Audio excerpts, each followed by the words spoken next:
मैं जब पहली बार आया था इस्कॉन मंदिर में अगस्त 2015 में, 2015 अगस्त 2015, तो तब मैं ऑलरेडी इस्कॉन का गीता पढ़ता था। तो मैंने पहली बार देखा कि ये इस्कॉन के भक्त लोग तो डांस करते हैं। और तब हमारे अहमदाबाद मंदिर में उतने भक्त नहीं थे जितने अभी हैं।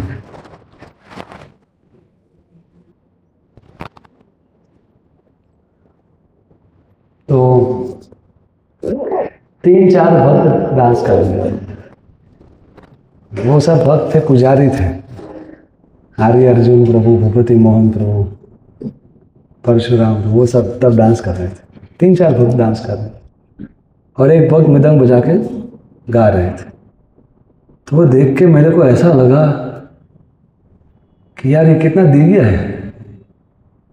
और पहले भी देखा है डांस करते हुए लोगों को शादी में या तो पिक्चर में, लेकिन ये कुछ अलग था।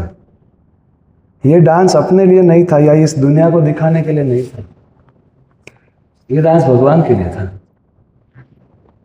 भगवान की खुशी के लिए था। तो मेरे को डांस करना था, तो बहुत बार सोचा कि चल उठूं और डांस करूं, लेकिन सोचा कि नहीं, मेरे को थोड़ा शर्म आ रहा था। और फिर से लगा उठूं नहीं उठूं, उठूं नहीं उठूं। इसमें मेरा आधा घंटा चला गया। और जब वो आधा घंटा पूरा हुआ, अभी भी मैं वो सोच ही रहा था कि डांस करे ना करो। तब कीर्तन बंद हो गया और जो लोग डांस कर रहे थे वो तो खुश होके चले गए और मेरे को लगा कि मैं तो रह गया। तो उस दिन मैं रात को अपने फ्लैट पे गया, तो इतना दुख हुआ मेरे को लगा ये कैसा शर्म है। भगवान के नाम पे डांस करने में शर्म आता है। तो मैंने सोचा कि लोग जब सिगरेट पीते हैं एलडी के सामने या एलडी के पीछे जो IIM रोड है उधर, तब लड़के को छोड़ो, लड़की को भी शर्म नहीं आती सिगरेट पीने। सच बात। तो और कम कपड़े पहनना और रास्ते में सब गलत काम करना, लड़का लड़की साथ में, उसमें उनको शर्म नहीं आया। और मेरे को मंदिर में भगवान के लिए, भगवान के कीर्तन में डांस करने में मेरे को शर्म आता है। सोचने वाली बात है कि लोगों को बुरा करने में शर्म नहीं है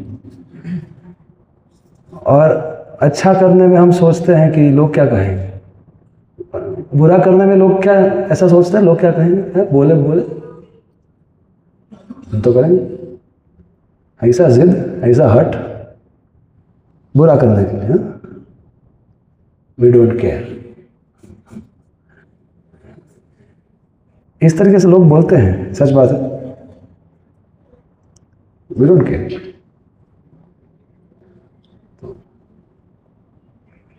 इसीलिए फिर मैंने सोचा कि बुराई क्यों बढ़ रही है। इसलिए नहीं कि बुरे लोग करेजियस है, साहसी है। साहसी तो नहीं बोलेंगे, क्या बोलेंगे उसको, बेशरम बोलेंगे, क्या बोलेंगे। इसलिए नहीं, अच्छे लोग अच्छी चीज़ों को प्रस्तुत करने में उनको शर्म आती है। इसलिए तो मैंने सोचा ये तो, फिर मैंने तय कर लिया। मैं जब फिर मैं दूसरे दिन फिर से गया इस काम में, और उस दिन मैं बैठा लेकिन कोई डांस ही नहीं कर रहा था। अब अकेला कैसे डांस करने का। तो फिर मैंने राह देखा, तो मैं गया था सवेरे, तो कुछ दिन डांस नहीं किया कॉलेज से पहले। तो फिर मैं कॉलेज गया, कॉलेज में आने के बाद शाम को गया फिर से मैंने बोला आज डांस नहीं करूँगा तो चैन नहीं पड़ेगा। फिर शाम को डांस किया, तो तब मैंने भी डांस किया। मेरे को आता नहीं था, ये इस्कॉन वालों का स्टेप नहीं आता, नया नया आता है। ऐसे ऐसे करते हैं, आगे लेफ्ट राइट करते हैं, आगे पीछे करते हैं, कभी कभी कूदते हैं, तो लगता है इतना तो थोड़ा ज़्यादा हो गया। हाँ, अगर वो करते गरबा करते तो हम खेल लेते। ये थोड़ा अलग है, तो डांस आया नहीं मेरे को, लेकिन आनंद बहुत है, आध्यात्मिक आनंद है, भौतिक नहीं। भौतिक में क्या, वो फ्रस्ट्रेशन आता है और लगता है कि ये मीनिंगलेस है, और अंदर से खोखला लगता है। लेकिन ये बहुत जीवन देने वाला था, जगाने वाला था। तो फिर से मैं रात को घर गया और फिर सोचा मैंने कि मेरे को डांस करना नहीं आता तो लोग क्या सोचेंगे अगर। तो फिर मैंने सोचा कि जो लोग शादी में नाचते हैं उनको कहाँ आता है लेकिन क्यों नाचते हैं वो आज मेरे। तो एक तो उनकी खुशी होती है नाचने की, और एक तो वो जो उसका दोस्त है उसको खुशी देने के लिए भी वो नाचते हैं। और कुछ लोग फॉर्मालिटी के लिए भी नाचते हैं थोड़ा, कुछ लोग फोटो में आने के लिए, व्हाटएवर बी द रीज़न। लेकिन अपने दोस्त की खुशी के लिए, और अपने दोस्त की शादी हो रही है उस खुशी में लोग नाचते हैं। तब उसको डांस आया ना या ना आए, उस दोस्त को तो वो डांस अच्छा ही लगता है। आप कभी किसी शादी का जो ये जो डांस होता है ना, बारात, उसको आप म्यूट करके देखना। बहुत हंसोगे आप। मैंने सोचा कि जब भगवान देखते होंगे कि मेरे को डांस नहीं आता फिर भी मैं डांस करता हूँ उनकी खुशी के लिए, तो क्यों डांस करने का? क्योंकि मेरा नंबर लग गया इस खुशी में। क्या? मेरा नंबर लग गया। इतने सारे लोग हैं इस दुनिया में, किसके पास ये सौभाग्य है कि उसको साधु संतों का संग मिले? वो भी कॉलेज में मिलेगा क्या किसी को? ढूंढने जाओगे तो भी कोई साधु नहीं मिलेगा। अगर कहीं से मिल भी गया तो पता नहीं कैसा होगा। ये तो अच्छे साधु संग मिल गए, और किसी ने मेरे को बता दिया कि तुम शरीर नहीं तुम आत्मा हो। तो जो सत्य मेरे को पता चला, जो इस दुनिया के 99% लोगों को पता नहीं, वो सत्य मेरे को पता चल गया, और मेरा मोक्ष का द्वार खुल गया, मेरा सुख का द्वार खुल गया। मेरी अब सब जिंदगी का दुख दूर होने वाला है, और बाकी सबका नंबर लगे ना लगे मेरा लग गया। तो उस सौभाग्य का के ऊपर विचार करने से खुशी उतनी बढ़ जाती है कि वो खुशी से हमारे साधक नाचता है कि मेरे ऊपर कृपा हो गया, भगवान साधु संतों का कृपा हो गया, अच्छे लोगों का कृपा हो गया कि उन्होंने मेरे जैसे नीच को स्वीकार किया, हालांकि मैं इसके योग्य नहीं हूं। अगर मेरे हृदय का और मेरे दिमाग का एक्सरे निकाला जाए तो मेरे को लोग मंदिर में घुसने नहीं देंगे। सच बात है, मेरे को भी नहीं घुसने देंगे। लेकिन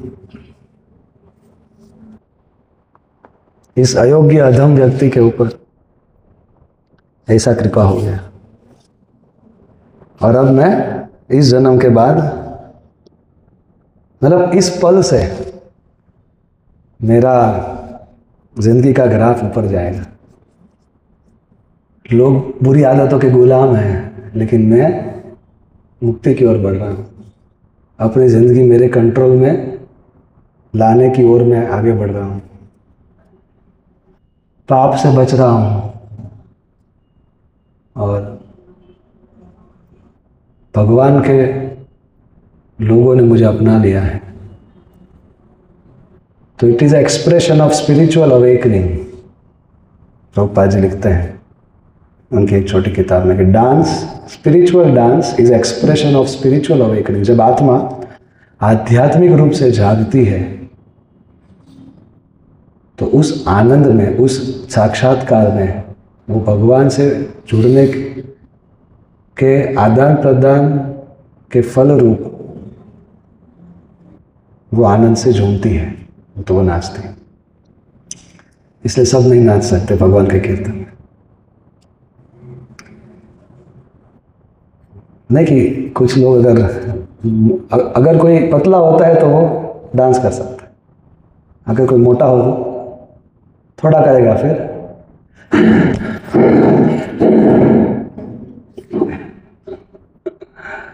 हालांकि इस्कॉन वाले तो मोटे होते तो भी नाच लेते हैं क्योंकि शरीर का मोटापन मैटर नहीं करता, अहंकार का मोटापन मैटर। जिसका अहंकार जे अहंकार थी झाड़ी हो जाए जो अपने आप को इस संसार का प्रोडक्ट मानता है, जो इस सोसाइटी ने जो लेबल्स दिए हैं उसको, वही उसको अपना आइडेंटिटी मानता है, तो उसको फॉल्स आइडेंटिटी बोलते हैं। जिसके ऊपर फॉल्स आइडेंटिटी का भार है वो नहीं नाच सकता। लेकिन जो वास्तविकता को जी रहा है अपनी जिंदगी में, जीने का प्रयास भी कर रहा है कि मैं आत्मा हूँ, मेरे को भगवान से जुड़ना है और भगवान बोले उस तरीके से ज़िंदगी जीना है, पढ़ाई भी करूँगा, नौकरी भी करूँगा, शादी भी करूँगा, माता पिता का सेवा भी करूँगा, लेकिन जैसे भगवान बोले वैसे करूँगा, क्योंकि भगवान मेरे लाइफ के मोस्ट इम्पॉर्टेंट व्यक्ति है। क्यों? क्योंकि वो जन्म जन्मांतर वो मेरा रिश्ता है, बाकी सब रिश्ता केवल इस जन्म का है। मान लीजिए कि अभी हम कैंप में साथ हैं तो हमारा 2 दिन का रिश्ता है, लेकिन आपके साथ आपका माता पिता का रिश्ता वो तो इतने सालों से, और इस कैंप के पहले भी था, इतना गहरा है, कैंप के बाद भी रहेगा। तो उस तरीके से ये जो जन्म है कुछ सालों का, उसमें हमने कुछ रिश्ते बनाए, तोड़ने के लिए ही बनाए। तो लेकिन केवल एक ऐसा रिश्ता है कि जो हमेशा हमारा है और हमारे साथ रहने वाला है, और उस दुनिया के साथ, उस व्यक्तित्व के साथ जब हम अपनी वास्तविक पहचान लगा के जीने का प्रयास करते हैं तो कष्ट होता है। क्यों? क्योंकि बचपन से किसी ने बताया नहीं ये सब, तो नेचुरली हमारा मन क्या बोलेगा? टीवी देखो, मोबाइल देखो और दोस्तों के साथ घूमो, तो वो पुरानी आदतें हावी होंगी। लेकिन अब सत्संग में आके गीता पढ़ के ज्ञान मिला, सत्य का दर्शन हुआ, तो अब बुद्धि बोल रही है इस ओर जाओ और पुरानी आदतें बोल रही है इस ओर जाओ। तो जितना हम कष्ट लेते हैं सत्य के रास्ते पे चलने का, फिर जब परम सत्य का नाम का कीर्तन होता है तब वो इनाम है हमारे वो संघर्ष का कि हमें आध्यात्मिक आनंद में हम नाचते हैं। जो व्यक्ति पापमय जीवन जीता है वो नहीं नाच सकता। जिसका जीवन पाप से रहित है, जिसका जीवन हल्का है, पाप का भार नहीं है, तो जब शुद्ध नाम होता है भगवान का नाम, सिंपल है।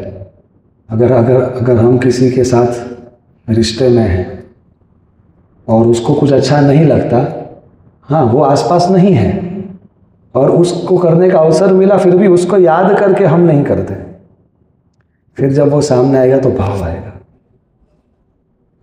तो जब भगवान सामने नहीं है, हालांकि भगवान हर जगह है, फिर भी जब हम मंदिर में नहीं हैं, भक्तों के साथ नहीं हैं, भगवान की छवि के सामने नहीं हैं, और हमें भगवान याद नहीं है और कुछ गलत करने का अवसर मिले, लेकिन हम अपने आप को रोक रहे हैं। क्यों? भगवान के लिए। क्योंकि मुझे भगवान से मेरा रिश्ता बनाना है। मैं चाहता हूँ कि भगवान मुझे अपनाए। तो कैसे अपनाएंगे? भगवान जैसा बनना पड़ेगा। भगवान तो पवित्र है। तो अगर भगवान को पता चलेगा तो भगवान को तो पता चलेगा। तो नहीं नहीं, मैं जो भगवान बताते हैं, जो भगवान के भक्त भगवान की ही वाणी बताते हैं, तो मैं भगवान का होना चाहता हूँ। तो उसके लिए फिर हम कुछ तपस्या लेते हैं। दुख की बात है कि शुद्ध जीवन जीना तपस्या हो गया है, नालायक जीवन जीना आसान हो गया है। मेरा भारत महान। लेकिन वो जो कष्ट है, फिर आप जब भगवान का नाम का कीर्तन में आओगे, मंदिर में आओगे, तो भाव आएगा। वो प्रेम है भगवान के साथ। जितना थोड़ा बहुत प्रेम हम विकसित कर पाए, फिर जब कीर्तन होगा तब हम नाचेंगे। अगर कुछ पाप भी करते हो, कुछ प्रेम नहीं है, तो भी जिसके पास प्रेम है, जो नाच रहे, उसके साथ नाचो। क्यों? तो फिर हम उनके जैसे बनते जाएंगे, पवित्र बनते जाएंगे। तो आज मेरा वो टॉपिक था, पावर ऑफ एसोसिएशन, जो कि तो केवल डांस के पर बोला। तो शास्त्र बताते हैं कि हर व्यक्ति नाच रहा है। या तो उसका मन उसको नचाता है, या तो उसकी गर्लफ्रेंड उसको नचाती है, या तो उसका प्रोफेसर उसको नचाता है, या तो उसका बॉस उसको नचाता है, या तो उसकी गंदी आदतें उसको नचाती है। लेकिन जो भगवान के सामने नाचा, फिर उसको किसी के सामने नाचने की जरूरत नहीं पड़ेगी। नाचना तो है, लेकिन भगवान की रास लीला में नाचेंगे, भगवान के साथ नाचेंगे, भगवान के लिए नाचेंगे। तो फिर माया के सामने नाचना, माया मतलब भ्रम।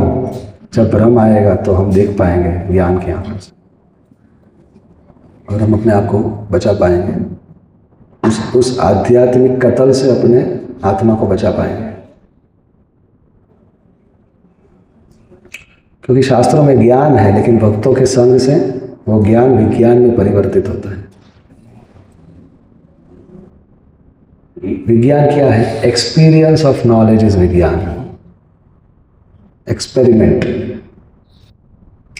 किया, ऑब्जर्वेशन किया, और फिर जो एक्सपीरियंस मिलता है कि नहीं, ये थियरी सही है, दैट इज विज्ञान। ऐसे लोगों के साथ उठना बैठना पड़ेगा कि जो जीते हैं, इन सब सत्य के मूल्यों को जीते हैं।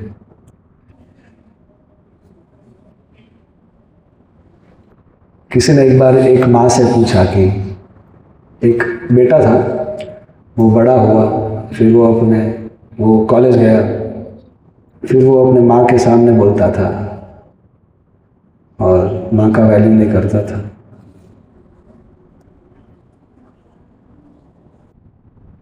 बदतमीजी से बात करता था, उसकी बात नहीं मानना, हर टाइम पे नहीं आना। तो किसी ने उसको पूछा कि तुमको क्या मिला? तुमको क्या मिला?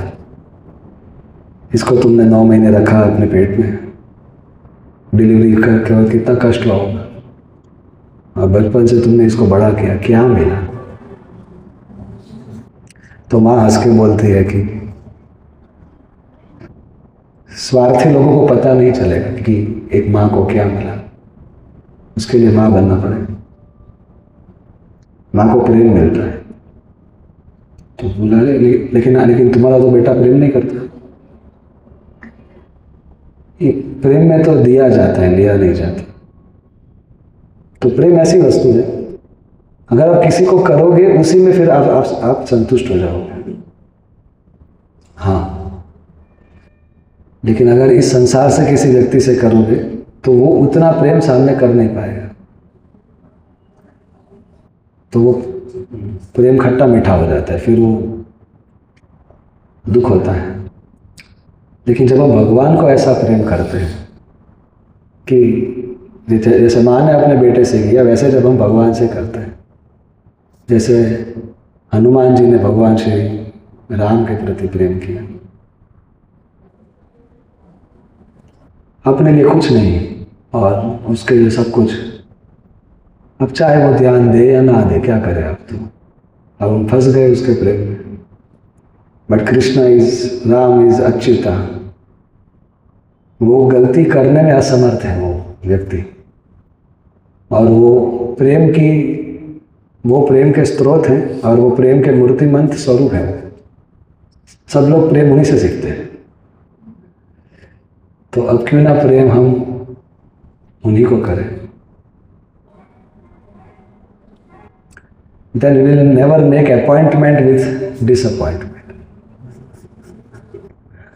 वरना पुत्तो, बहुत जन्मों से हमने बहुत लोगों को प्रेम करने का प्रयास किया, सच बता रहा हूं, इस जन्म में भी किया होगा।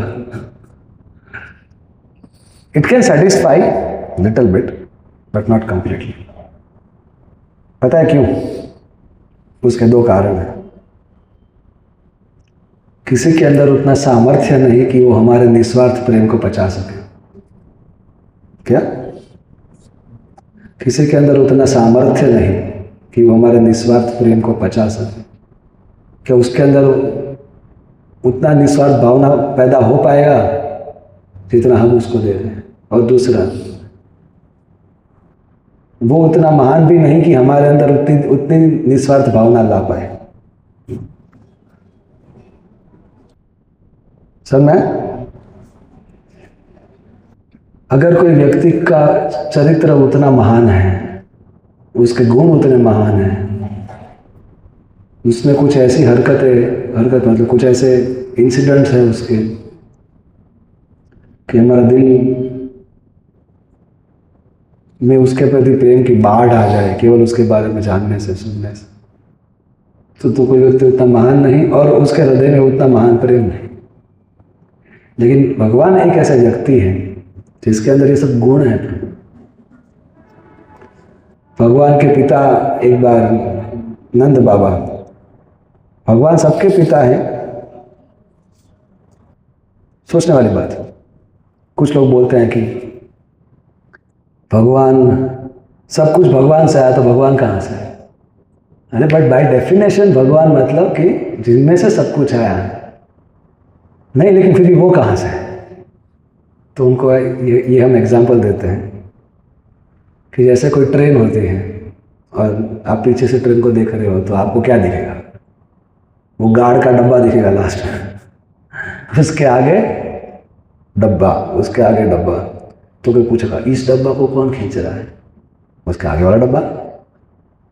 उसको कौन खींच रहा है? उसके आगे वाला डब्बा। ठीक है, सबसे आगे कौन है? वो सबसे आगे वाला डब्बा क्या है? अरे वो डब्बा नहीं, वो इंजन है जो सबको खींचता है। नहीं, लेकिन इंजन को कौन खींचता है? अरे पण अड़ी काढ़ी देता वो डब्बा नहीं, वो इंजन इसीलिए है क्योंकि वो सभी डब्बों को खींचता है। उसी तरीके से अनादिर आदिर गोविंद सर्व कारण कारणम, कि जो आदि है लेकिन जो खुद अनादि है और जो सब कारणों के कारण है वो, so by definition he is God. That is the definition. लेकिन बाकी सब धर्म भगवान को अपने पिता मानते हैं, बहुत अच्छी बात है, लेकिन हमारा धर्म हमें भगवान के पिता बनाने का भी अवसर देता है, वो इतना महान है। तो किसी को भगवान से प्रेम हुआ वात्सल्य भाव में कि भगवान मेरा लाला है, तो नंद बाबा और माता यशोदा को भगवान अपने पुत्र के रूप में चाहिए थे। तो भगवान ने बोला नो प्रॉब्लम, तुम्हें मुझे जिस जिस तरीके से तुम्हें मेरे से प्रेम करना है, आई एम रेडी। कोई ऐसा बोलेगा क्या? हाँ बोलेगा।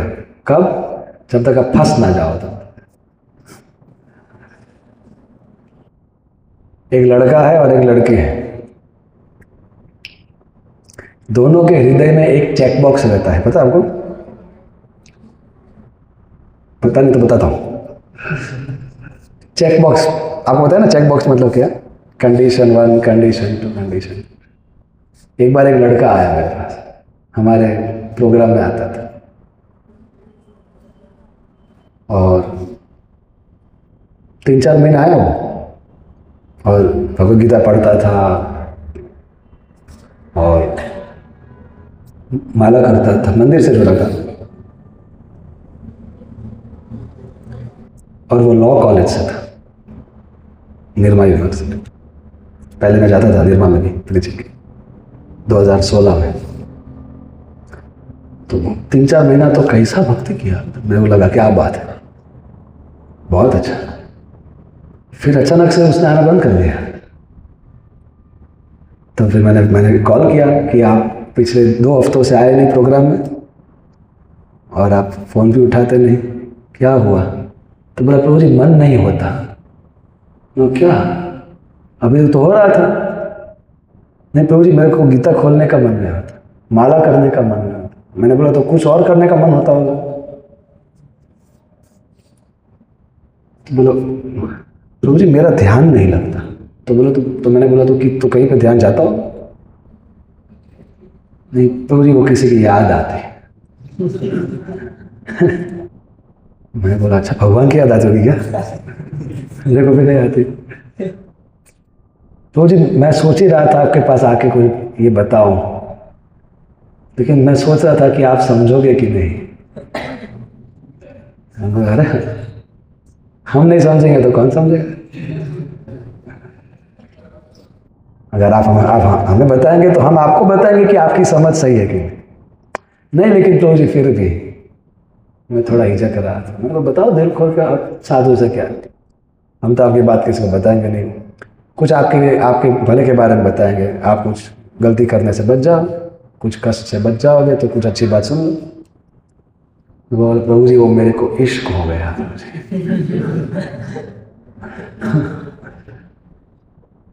क्या हुआ?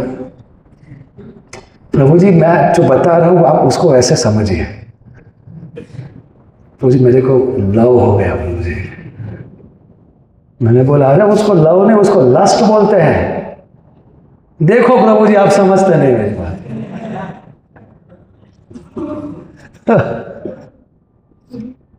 तो मैंने बोला ठीक है अब आप समझाओ, आपका हम लेक्चर सुनते हैं, आपका लीला सुनते हैं। तो उसने बोला प्रभु जी मतलब कैसा है कि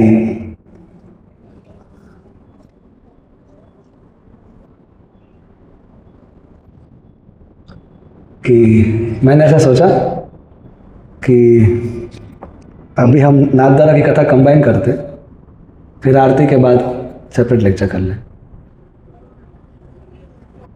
चलेगा क्या? मेरे को कोई एंड्रॉयड फ़ोन में वो हो ना, वेदा बेस, गीता बेस, ऐसा फ़ोन चाहिए था।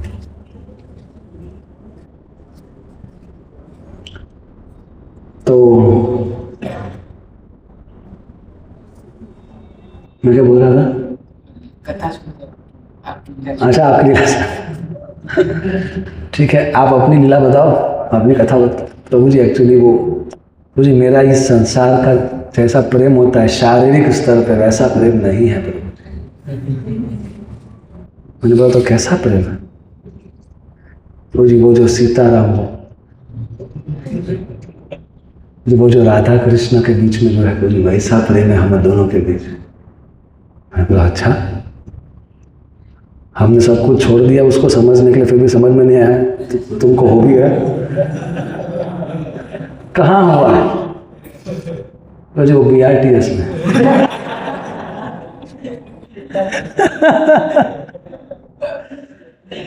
मैं उसको बोल रहा हूँ प्रभु आप माया में हो, प्रभु जी आप समझने का प्रयास कीजिए, आप मेरी फीलिंग्स को समझो। मैंने बोला सब अंदर बाहर समझता हूं मैं, हम भी ऊपर से थोड़ी टपके, हम भी ये सब करके आए इधर, सब पता है हमको।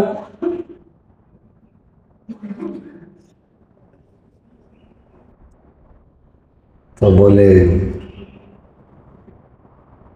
मैंने बोला कैसे प्रेम हुआ?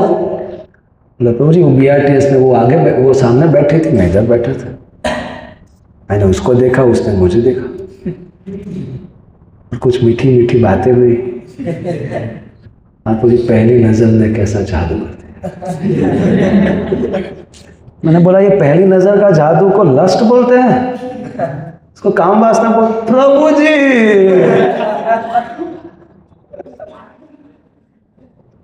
प्रभु जी मैं उसके शरीर से आकर्षित नहीं हूं, प्रभु जी मैं उसकी क्वालिटी से आकर्षित हूं। मैंने बोला तो खुशी हो है। मैं उसके गुणों से आकर्षित हूं। मैंने बोला देख लिया गुण सब, कितना देर बैठे गए आप? प्रभु जी वो आधा घंटा।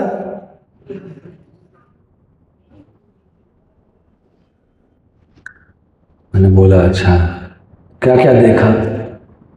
तो प्रभु जी वो बहुत विनम्र है प्रभु जी, बहुत नम्र है, बहुत सॉफ्ट है प्रभु जी बाय नेचर, और पता नहीं क्या क्या बताया था उसने।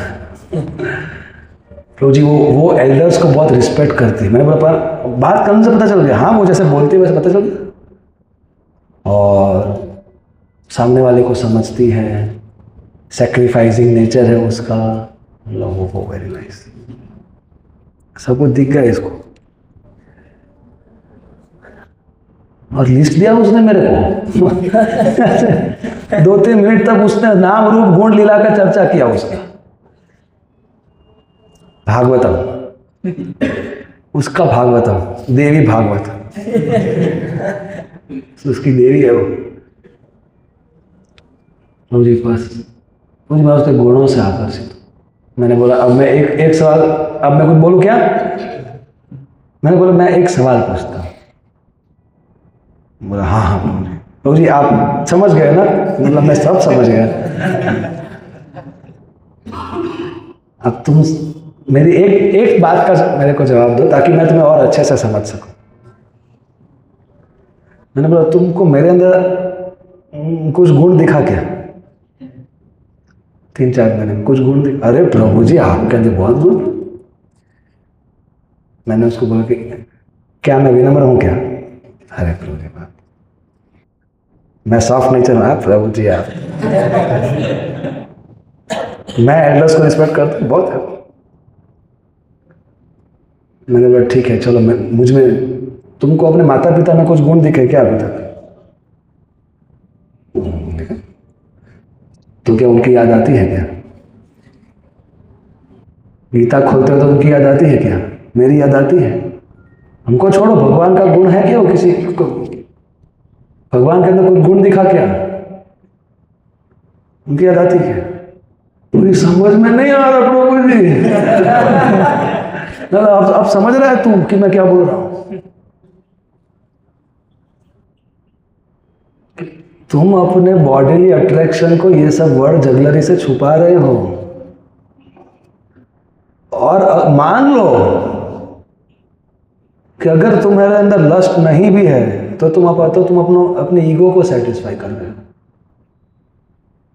मैंने बोला तुम्हारे हृदय में ये चेक बॉक्स है कि मेरा जो लाइफ पार्टनर है वो कैसा होना चाहिए? सॉफ्ट बाय नेचर, एल्डर्स को रिस्पेक्ट करे, विनम्र होना चाहिए प्रभु जी। मैं उसको मार दूं तो भी ही करके मेरे सामने देखनी चाहिए। ऐसा है तुम्हारा एक्सपेक्टेशन? सॉफ्ट बोले तो। मैंने उसको पूछा कि मान लो, मैंने उसको पूछा कि इतनी सारी लड़कियां हैं, तुमको इसी के साथ क्यों जमा सेटिंग हुआ? क्योंकि तुम्हारा सब चेक बॉक्स ठीक हो गया, सब चेक बॉक्स ठीक हो गया तो आई लव यू।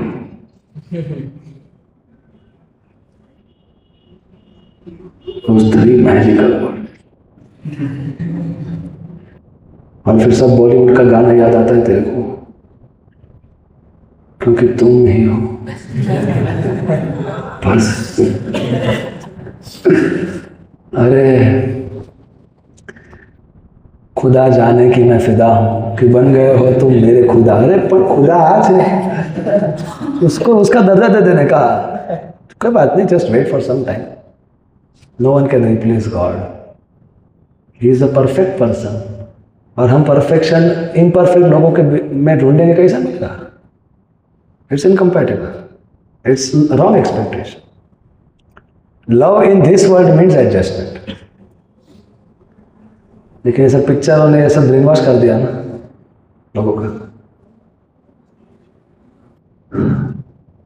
तो मैंने उसको बोला कि उसके भी हृदय में कुछ होगा, चेक बॉक्स।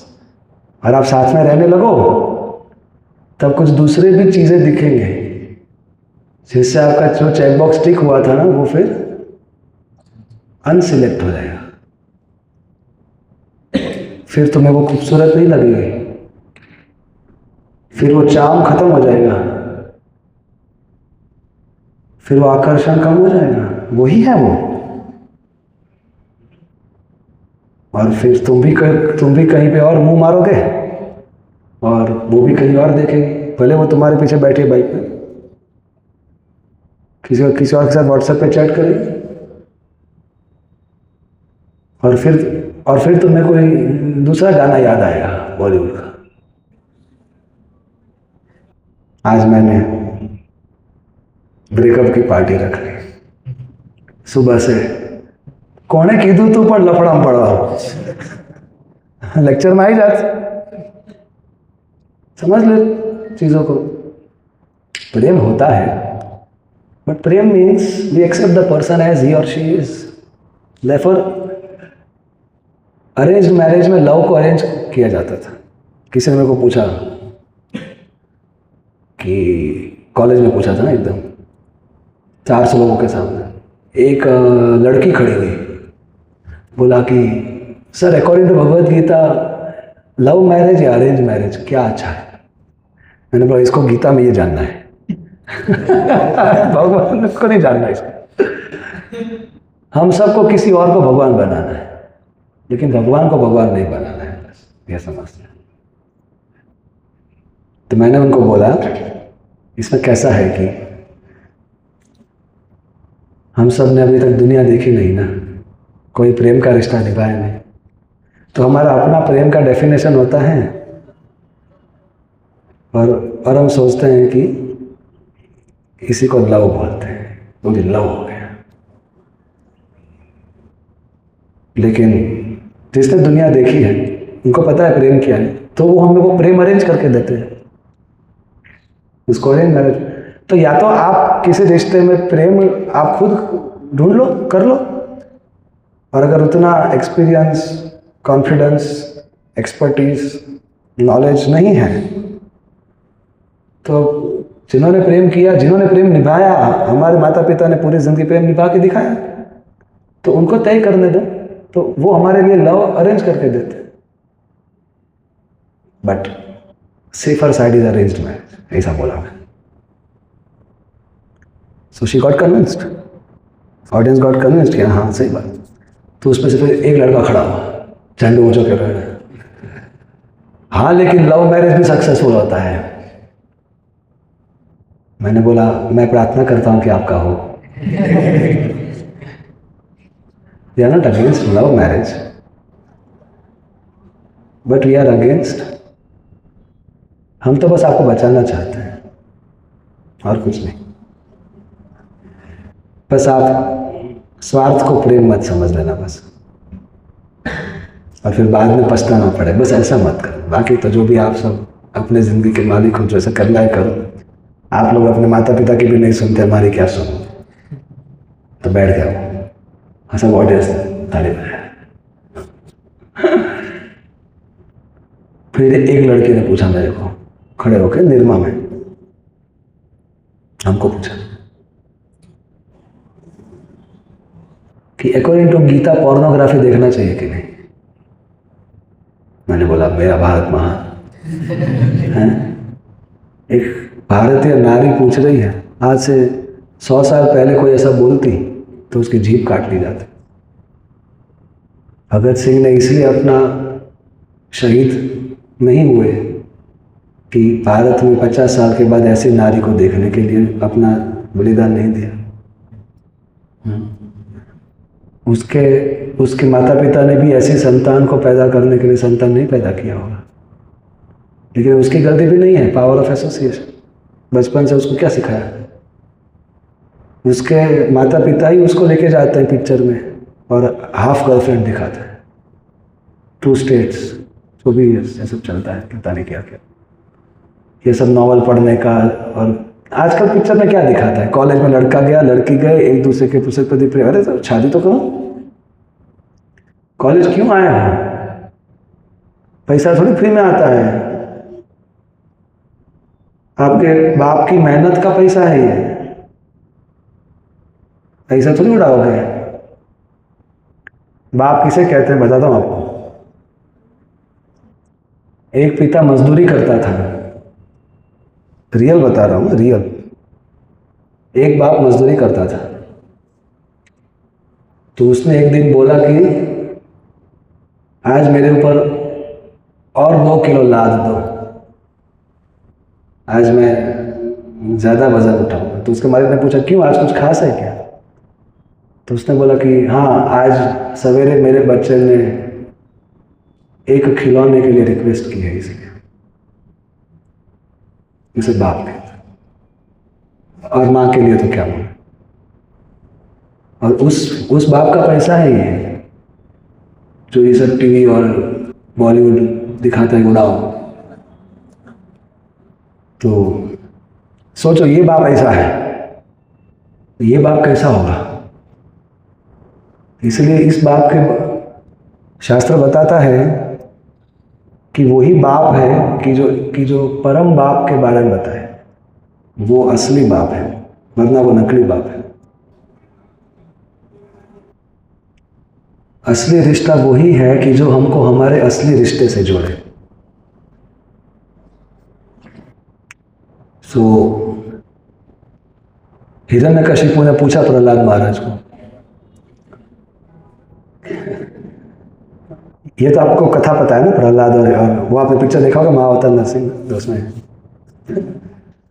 तो प्रहलाद महाराज बता रहे हैं अपने पिता हिरण्यकशिपु को कि अरे विष्णु जितने मेरे हैं उतने ही आपके हैं। तो वो, अरे भूल जाओ विष्णु। कैसे भूलूं मैं? आप तो मेरे इस जन्म के पिता हो, वो तो मेरे जन्म जन्म के पिता है। मेरे नहीं, वो आपके भी जन्म जन्म के पिता है। तो हिरण्यकशिपु ने पूछा कि तुमको इस पिता के प्रति कोई प्रेम नहीं है क्या? तुमको इस पिता का बहुत वैल्यू है, तो इस पिता का नहीं है क्या? तब प्रहलाद ने बोला, अगर वैल्यू नहीं होता तो इतना करने के बाद भी मैं इतना प्रेम से बात करता। आपने जो किया है मेरे लिए, उसका मैं ऋण नहीं चुका सकता। हाँ, लेकिन सोचिए, अगर एक जन्म के पिता इतना प्रेम चाहते हैं तो मुझे जन्म जन्म के पिता को कितना प्रेम करना चाहिए। सच बात।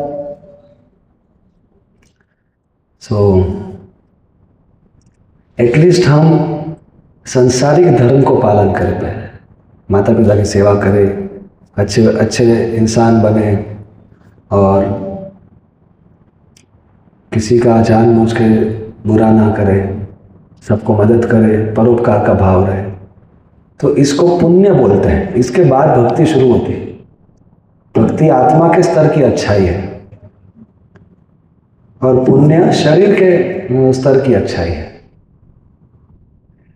जो पुण्यात्मा होते हैं, तेषाम त्वंतगतम पापम जनानाम पुण्य कर्माणाम ते द्वंद्व मोह निर्मुक्ता भजते माम दृढ़व्रतः।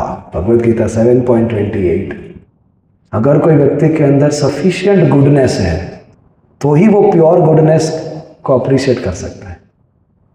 अगर किसी के अंदर पर्याप्त अच्छाई है तो ही वो परम पवित्र ऑल गुड पर्सनालिटी के प्रति उसकी प्रशंसा आएगी और वो उनके प्रति आकर्षित होगा।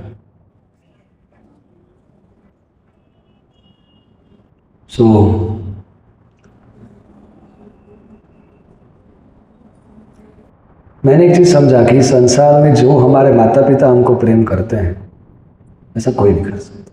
हाँ, हमारी गर्लफ्रेंड तो नहीं ही करेगी। प्रभु जी मारी वाड़ी अभी नहीं पधार ना बोलता प्रभु जी, बाकी सबल बगड़ी जैसे प्रभु जी। कोई बात नहीं, 5 साल के बाद फिर से मिलेंगे।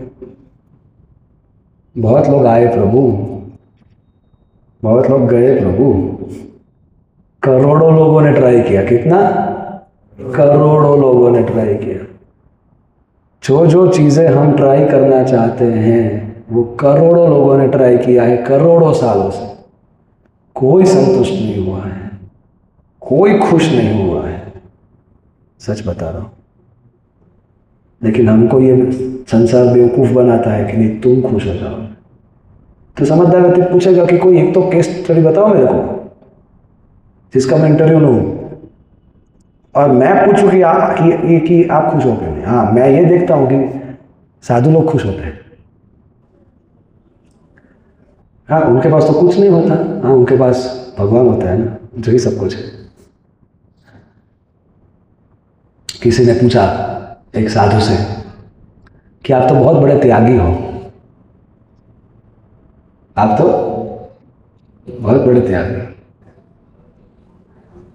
आपने अपना कैरियर छोड़ दिया, आपने स्त्री सुख छोड़ दिया, आपने पैसा छोड़ दिया, आप इतने पढ़े लिखे हो, आप एकलौते बैठे हो, आपके लिए इतना प्रॉपर्टी था, सब छोड़ दिया, बहुत बड़े त्यागी। तो वो साधु बोले मैं तो बहुत छोटा त्यागी हूं, आपसे तो छोटा ही हूं। मैंने तो क्या छोड़ा, थोड़ा पैसा छोड़ा, कुछ जन्मों का रिश्ता छोड़ा, थोड़ा बहुत सुख छोड़ा, आपने तो भगवान को ही छोड़ दिया। तो आपसे बड़ा त्यागी कौन हो सकता है?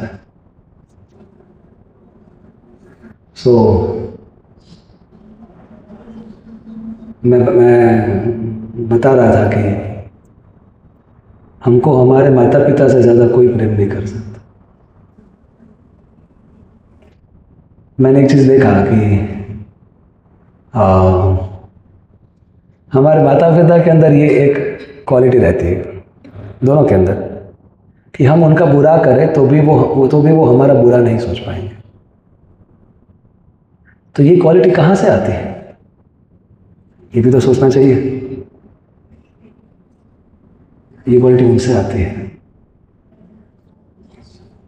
अगर इस संसार का इंसान में अगर ये गुण आ सकता है, अगर कोई उसका संतान बनता है, तो हम सब तो उसकी संतान हमेशा से है। और उसका और इस संसार के इंसान का तो सब कैपेसिटी लिमिटेड है, इसका तो कैपेसिटी भी अनलिमिटेड है। तो सोचो वो कैसा प्रेम करता हो। सुहृदम सर्वभूतानां।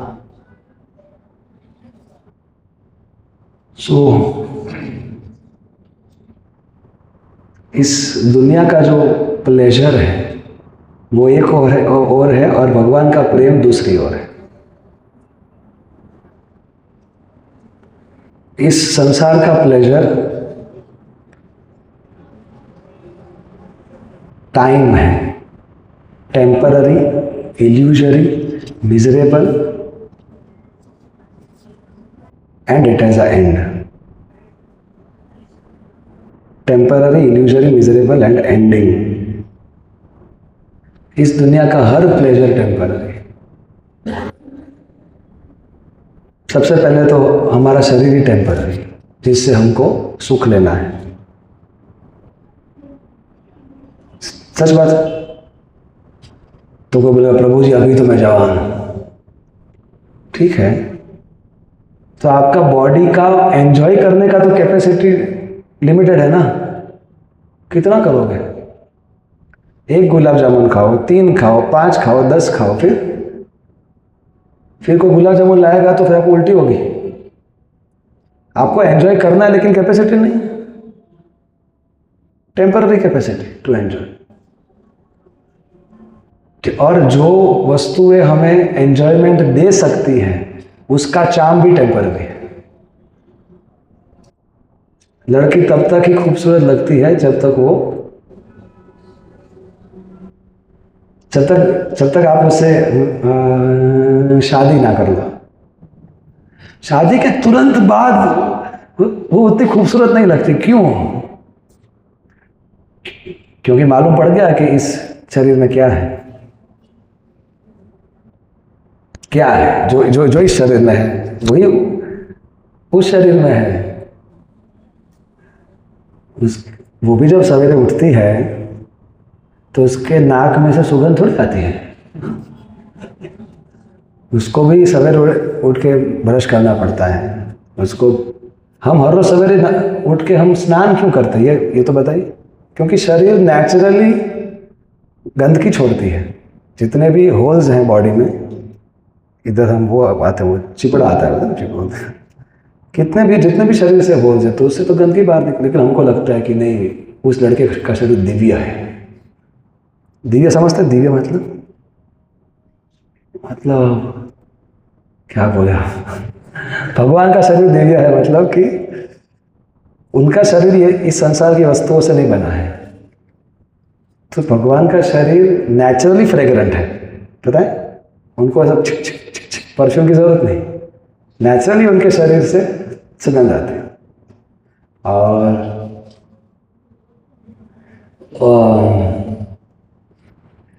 उनकी खूबसूरती इटरनली बढ़ती जाती है। आज आपने देखा कि वो इतने खूबसूरत है, तो अगले क्षण वो उससे ज़्यादा खूबसूरत होंगे, और ये हमेशा के लिए ऐसा ही रहेगा।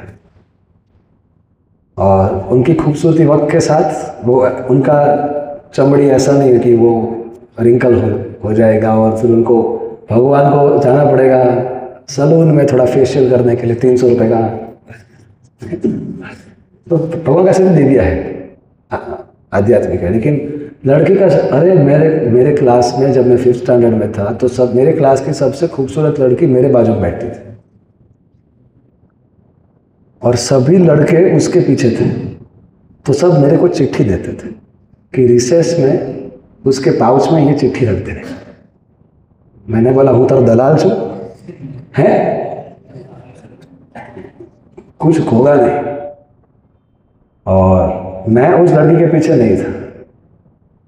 तो इस संसार की जो माया है, ये उसका स्वभाव है। आप जब तक माया के पीछे हो वो आपसे दूर भागेगी। जब आप माया से दूर भागोगे तब माया आपके पीछे भागेगी। याद रखें, अगर आप प्रतिष्ठा के पीछे भागेंगे तो प्रतिष्ठा आपसे दूर भागेगी। अगर आपको प्रतिष्ठा नहीं चाहिए और अगर आप किसी का भला करने के लिए लगे हो तो प्रतिष्ठा ऑटोमेटिक आपके पास है। तो ये इस दुनिया का नेचर है। तो वो लड़की अगर वो अपना नाक साफ करती और फिर वो रुमाल भूल जाती तो 7-8 लड़के आते और उस रुमाल को लेते और सूंघते। नहीं, सच बता रहा हूँ, अपने आंखों से देखा हूँ, बता, लाइफ का एक्सपीरियंस बता रहा हूँ। और बोलते दिव्य, ऐसा बोलते नहीं, महाप्रसाद है ये तो।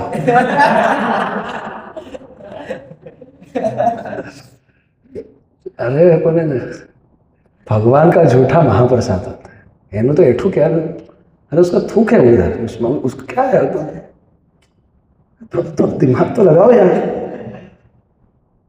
आपको जो चाहिए, तो एक स्त्री का शरीर किससे, कौन सी चीज़ों से बना है? वही चीज़ों से जिससे हमारा शरीर बना है। बस थोड़ा शेप अलग है, कहीं पे फ्लैश ज़्यादा है, कहीं पे फ्लैश कम है, बस उतना ही, और कुछ नहीं है। लेकिन ओह, पागल है लोग, मर्डर कर देंगे। मल मूत्र को छूने के लिए दूसरे का मर्डर कर देंगे। सच बता रहा हूं, क्योंकि उन्होंने कभी सत्संग नहीं किया इसे। फिर कौन सी खूबसूरती के पीछे पागल हो गया। देखो तो सही, क्या वो, अरे ये खूबसूरती है। वेणुं क्वानन्तं अरविंददलायताक्षं वरहवतां समात्सितं बुधसुन्दराङ्गं कन्दर्पकोटिकमनीयां विशेषशोभां गोविन्दम् आदिपुरुषं तमहं भजामि। अरे इतना खूबसूरत है ये व्यक्ति, उसका फोटो देखने से, उसका छवि देखने से, वो छोड़ो उसका नाम लेने से इस संसार का सब आकर्षण तुच्छ लगता है। कैसा होगा वो?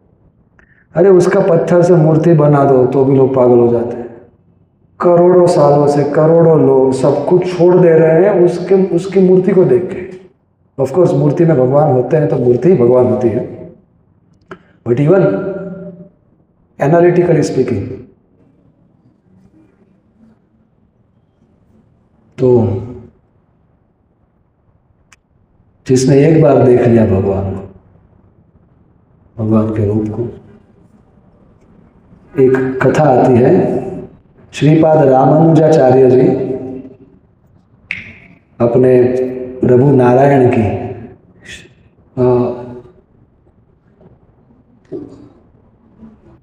उन्होंने शोभा यात्रा निकाली। तो शोभा यात्रा में नारायण का सुंदर विग्रह है, सजाया हुआ है, और श्रीपाद रामानुजाचार्य जी रथ के ऊपर बैठे हैं, आगे कीर्तन हो रहा है, भक्त लोग नाच रहे हैं। पंखा चाहिए या फिर बंद कर दे? ठंडी लागे हैं तो यश पर बंद कर दूंगा। इधर से होगा और उधर से पीछे से भी होगा, देख लीजिए। तो सब लोग भगवान की शोभा को देख रहे थे। शोभा यात्रा मतलब यही, अरे इस संसार के आकर्षण में कहाँ बेवकूफ बन रहे हो? वास्तव वस्तु तो इधर है, तो इधर आकर्षित हो। तो इसलिए भगवान का शोभा यात्रा निकाला जाता। तो सब भगवान की ओर देख रहे थे, लेकिन एक कोई आओ, एक तो वो अपने पत्नी की ओर देख रहा था। पत्नी भगवान की ओर देख रही थी, लेकिन वो पत्नी की ओर देख रहा था। और वो फेमस था और एज मजनू। क्या? तो श्रीपाद रामानुजाचार्य जी ने सुना था इस मजनू के बारे में, तो उन्होंने शोभा यात्रा को रोका और खुद उतरे और उसके पास गए और बोले, हरि बोल भगवान आए हैं। हाँ हाँ पण हवे आए हैं तो जाएंगे। अरे कौन? ये भगवान है और ये हमारा सब कुछ है, कुछ साथ नहीं आने वाला, यही साथ आएगा। अरे फिलोसफी अपने पास रखो, मेरे को तो खूबसूरती से मतलब है। बोला अच्छा। अरे तो ये क्या खूबसूरत नहीं है? अरे ये तो पत्थर है। तो पत्थर भी खूबसूरत नहीं है क्या? खूबसूरत है, लेकिन इसके जैसा नहीं। रामानुजाचार्य बोला ना, हूँ क्या बोले इसको? तो श्रीपाद रामानुजाचार्य जी ने बोला, ठीक है, तुम्हें क्या सुंदर लगता है अपनी पत्नी? उसकी आंखें, गुलाबी आंखें जो तेरी देखी, शराबी ये दिल हो गया। तो भगवान का खूबसूरती का भी नशा है कि जो हमें शुद्ध करता है। ये सब नशा डिग्रेड, दिस प्यूरिफाइज। तो श्रीपाद रामानुजाचार्य जी ने बोला, ठीक है, अगर मैं तुम्हें इससे भी सुंदर आंखें दिखा दूं तो बोला, तो फिर मैं उन आंखों को देखूंगा, सिंपल। लेकिन इससे सुंदर आंखें हो नहीं सकती। तो बोले, ठीक है, कल आ जाना मंदिर में। कल? अरे हाँ, लेकिन जो कल देखूंगा वही तो मैं देख रहा हूं आज। नहीं, कुछ और दिखाऊंगा तुम्हें स्पेशल। हैं? नालायक कहीं का। तेरे को एक्स्ट्रा डोज मिलेगा इसी। ऐसा नहीं बोला रामानुजाचार्य जी ने, पर ठीक है, तुम कल आना। कितने बजे? इतने बजे आ जाना, अपनी पत्नी को लेके आना, ठीक है? और उनको उनको पता था कि ये महान संत है, ऐसे वैसे नहीं बोलेंगे। तो दूसरे दिन आया तो पत्नी भगवान को देख रही, पति पत्नी को देख रहा है, और इस तरीके से दोनों आ रहे हैं भगवान की। तो श्रीपाद रामानुजाचार्य जी ने देखा और मुस्कुराए। कितना माया है, माया मतलब भ्रम, इल्यूजन, छलावा। तो फिर श्रीपाद रामानुजाचार्य जी ने बोला ठीक है, थैंक यू सो मच कि आप अपना कीमती वक्त निकाल के आए, I am very grateful to you, thank you. तो तैयार हो जाओ, खूबसूरत चीज सब जहां से खूबसूरती निकलती है, जहां से खूबसूरती निकलती है उसको देखने के लिए तैयार है। वो दिखा तैयार है। तो तब बोला कि अब थोड़ा इसकी आंखों को मत देखो, भगवान की आंखों को देखो। देख रहा हूं क्या है इसमें, पत्थर है ये तो देखो, थोड़ा 2-3 मिनट देखो, कुछ दिखेगा तुमको। तो ठीक है 2-3 मिनट, बाकी मेरे पास टाइम नहीं है। बोला हाँ ठीक है ठीक है, ना तो उद्धार करो अवतार मत, और तुमको अपने उद्धार के लिए टाइम नहीं। और फिर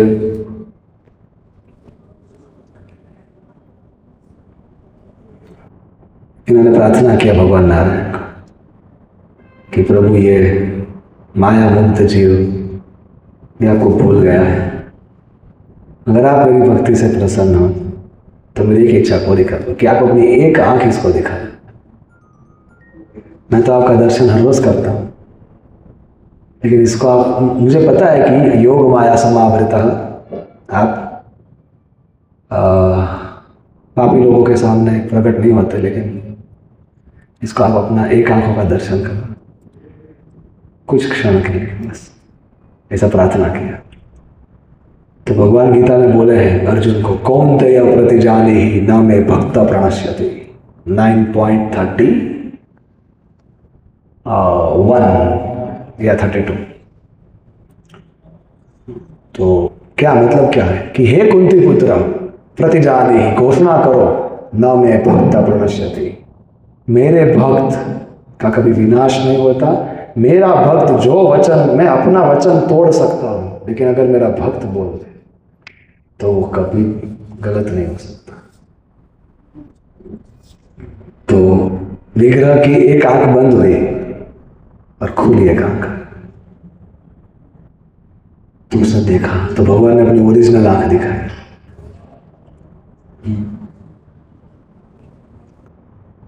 कंदर्प कोटि कमनीय विशेष शोभ, करोड़ों कामदेव, इस पूरे ब्रह्मांड में सबसे खूबसूरत होती है कामदेव।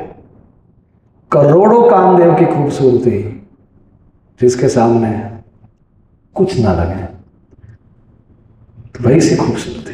तो एक आंख, who is the source of all beauty, जिसमें से सबके अंदर खूबसूरती आती है। अगर क्रिएशन इतना सुंदर है तो क्रिएटर कितना सुंदर होगा।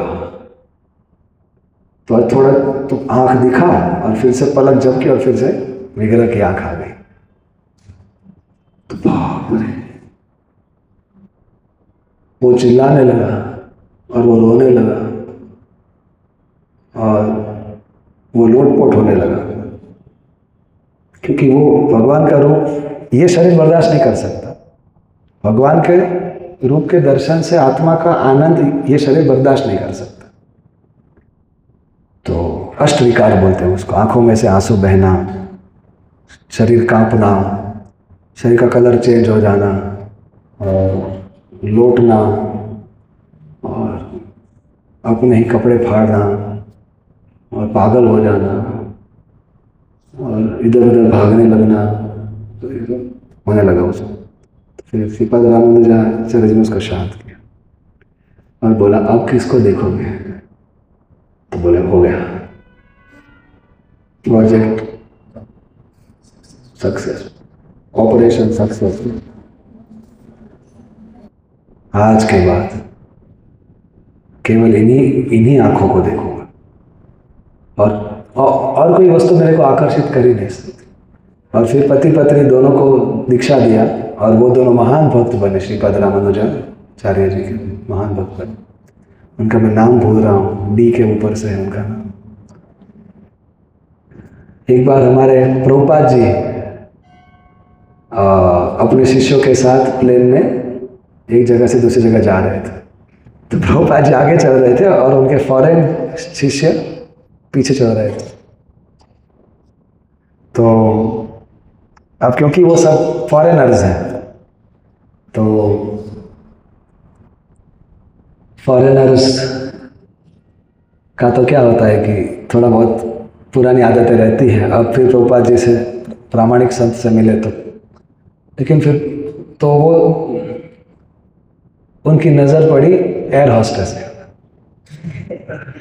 तो प्रभुपाद जी आगे चल रहे हैं, लेकिन उनको पता चल गया है क्योंकि आगे एयर होस्टेस होती है। Good morning, welcome. प्रभुपाद बोले हरे कृष्णा, और पीछे से कोई आवाज़ ही नहीं आई। तो फिर प्रभुपाद जी आगे चल रहे हैं और वो शिष्य ऐसे पीछे एयर होस्टेस को देखते देखते चला। तो प्रभुपाद जी ने पीछे देखा नहीं, प्रभुपाद जी रुक गए और वो पीछे के शिष्य प्रभुपाद जी से ऐसे फट कर गया।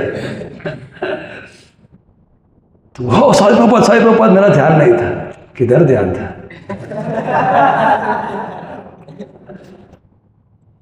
अब क्या बोले, गुरु ने रंगे हाथ पकड़ लिया। तो फिर अपना मुंह नीचे कर खड़े, तब प्रभुपाद ने उनको कानों में पूछा, शी इज ब्यूटीफुल ना?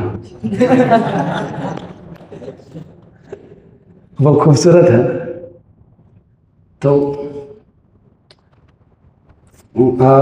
फॉरेनर्स थोड़े सिंपल हार्टेड ऑनेस्ट होते हैं, बोले यस प्रभुपाद। तो प्रभुपाद बोले सोचो, अगर क्रिएशन इतना सुंदर है तो क्रिएटर कितना सुंदर होगा। अगर ये जो बनाया है, जो बना है ये इतना सुंदर, जिसने बनाया वो कितना सुंदर, तो इसको देख के उसकी याद कर लेगा।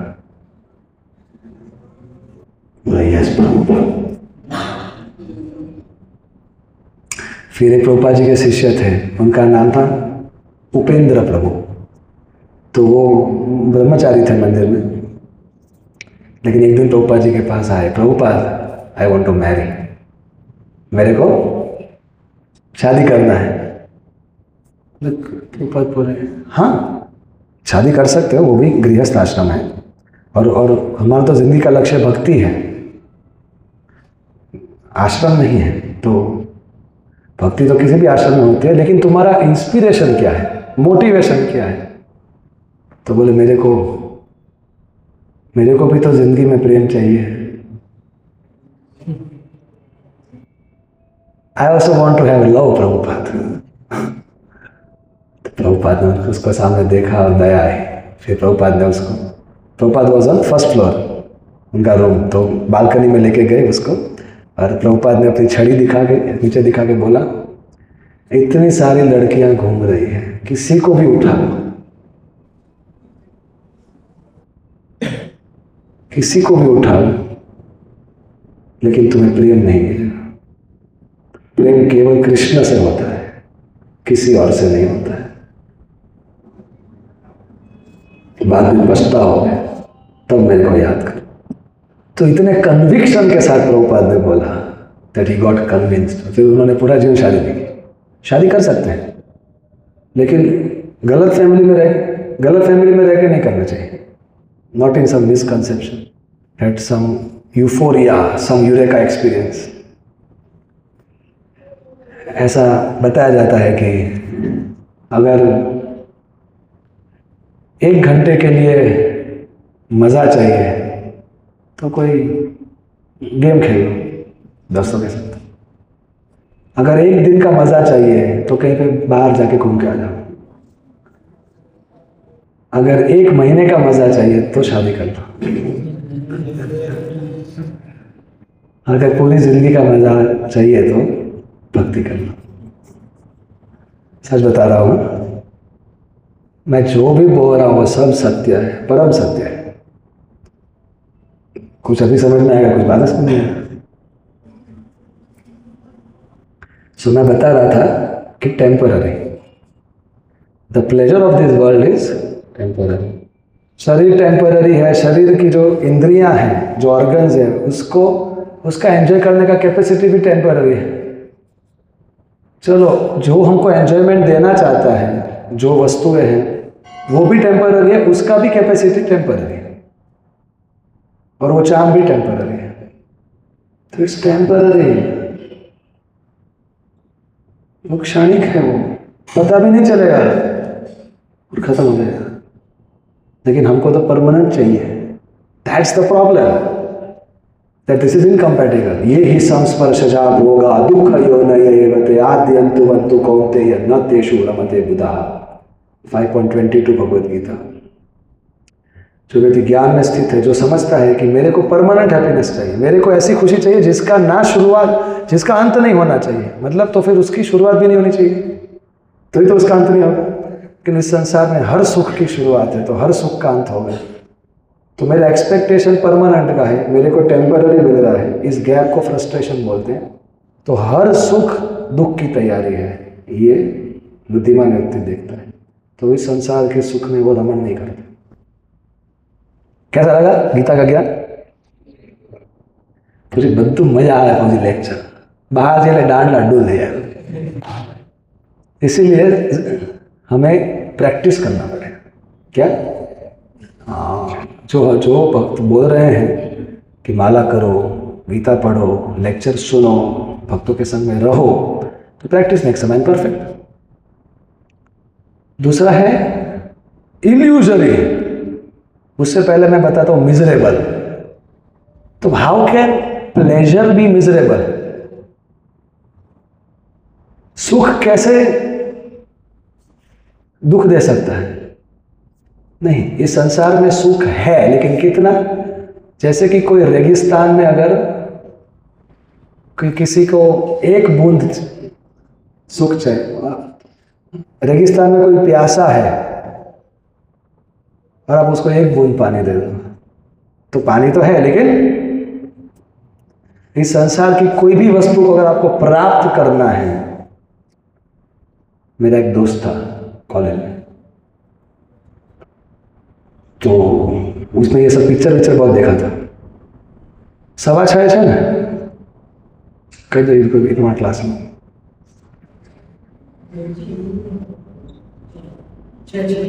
6 बजे है क्या?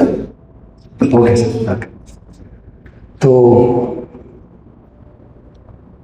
उसने सोचा क्या, तो मेरी भी अब गर्लफ्रेंड होनी चाहिए। तो पहले तो गर्लफ्रेंड आपको तो नहीं, उसको हाँ बोले, उसके लिए वो इतना उसने पापड़ बेला, नए नए कपड़े पहनो, किसी का बाइक उधार लो, उसके पीछे पैसे उड़ाओ, उसको इम्प्रेस करने का प्रयास करो, तो इतना उसने कष्ट लिया। फिर फाइनली उसको हाँ बोला, तो उसको लगा कि जीवन सार्थक मानी, मैंने ये ट्रॉफी जीत लिया है, अब मैं पूरी दुनिया को दिखाऊंगा मेरी ट्रॉफी। तो एक तो किसी भी चीज को हासिल करने में इतना कष्ट, इतना पैसा, इतना शक्ति लगाओ, फिर उसको मेंटेन करो। ओहो, त्या ना कह, तेवड़ू ना कह। हर दूसरे दिन वो आके इसी कंधे पे रोता था, मुझे समझ नहीं, हाँ कह मैं तो बोला था, मैंने आप आओ लेक्चर में, लेकिन मैंने सोचा वो पिक्चर में होता रहे, वो थोड़ी वो पिक्चर। अब वो बोलते हैं ये ला दो, वो ला दो, और अगर मैं ना करूं तो फिर वो रूठ जाती है, मान लीला शुरू होती है फिर, हैं? और कभी कभी मेरे को डाउट भी होता है कि वो मेरे पीछे गाड़ी में बैठे, लेकिन किसको देख रही, किसके बारे में सोच रही है, किसी के साथ बात कर रही है। तो उसका मेंटेनेंस में भी एंग्जाइटी, प्राप्त करने में एंग्जाइटी, मेंटेनेंस में एंग्जाइटी, और आज नहीं तो कल तो छूटेगा,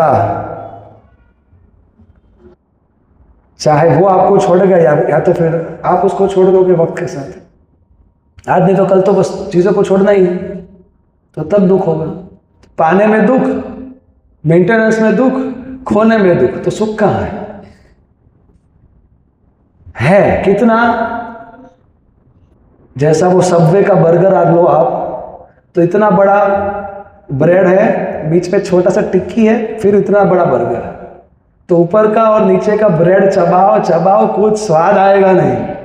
बस बीच में से कभी कभी वो टिक्की का स्वाद आ जाएगा थोड़ा, लेकिन उसके लिए प्राप्त करने का दुख और उसका पालन करने का दुख और खोने का दुख के बीच में थोड़ा सुख मिल जाता है बस। तो समझदार व्यक्ति देखता है कि संसार में इतना ही सुख है कि इतना ज्यादा दुख को हम छोड़े नहीं, उतना ही सुख है कि वो इतना सारा दुख से हमें बांध के रखे। सोचना इसके ऊपर। Therefore it is the pleasure of this world is miserable ultimately and collectively, and it is illusory। illusory मतलब वो भ्रम है, वो एक्चुअली में है भी नहीं। कैसे पता चलेगा? ये हमारा सबका एक्सपीरियंस है। हम जो सुन के रखे हैं, जो देख के रखे हैं मूवीज में, या फिर मान लीजिए कि हमको कुछ किसी ने प्रहलाद महाराज को पूछा कि इस दुनिया में सबसे ज्यादा सुख कहाँ है, तो पता है उन्होंने क्या बोला? व्यक्ति के मन में है, बाहर तो है ही नहीं। व्यक्ति तब तक सुखी है जब तक उसके मन के अंदर कल्पना चल रही है, जब तक उसने एक्सपीरियंस नहीं किया है।